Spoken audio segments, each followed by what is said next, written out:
হাসান ভাই আপনি এখানে কি করেন ভাই? ভাই আমি তো একটা মেয়েকে ভালোবাসি, কথা বুঝছেন নি? হ্যাঁ এখন আমি এই যে লিখলাম সোনিয়া, আমার ভালোবাসার নাম হলো সোনিয়া আর আমার নাম হাসান। হ্যাঁ এখন আমি এটারে বাস করতেছি কাগজটারে, বুঝছেন নি? হ্যাঁ। কাগজটারে বাস করি, ফেয়ার রাইডারে কাটবো, ঠিক আছে নি? আচ্ছা। ফেয়ার রাইডারে কাটি, হ্যাঁ ফেয়ার রাইডার বিটতে হ্যাঁ আর ভালোবাসার মানুষের নাম আমি যদি ঢুকে রাখি, বুঝছেন নি, হ্যাঁ। হেতি আর কাছে চলে যাইব আজকের বিটতে। আজকের তাই রাইতে, নাকি? হ্যাঁ আজকের রাত্রির বিটতে হেতি আর এটা কি কাছে সত্যি?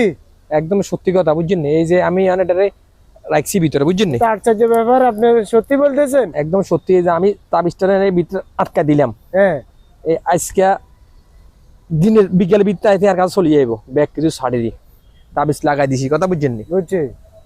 আর অন্যকে যতজন যত সমস্যা আছে আচ্ছা। প্রেম করণের হেতিরে কাছে আনেন না, হ্যাঁ আমার কাছে চলে যাইবেন। আমি আমার ফেয়ারা গাছের মধ্যে আপনার নাম আর হেতির নাম লাগাই দিমু, হ্যাঁ। 6 ঘন্টার ভিতরে হেতি আপনার কাছে চলে যাইব। তাহলে আচ্ছা আপনারটাকে সঠিক হোক, তারপরে জি জি, আমারটা সঠিক হবে, আপনারা চলে আসবেন আমার কাছে। আর ভিডিওটা শেয়ার করে দিবেন যেন পুরো বাংলাদেশ ছড়িয়ে যায়।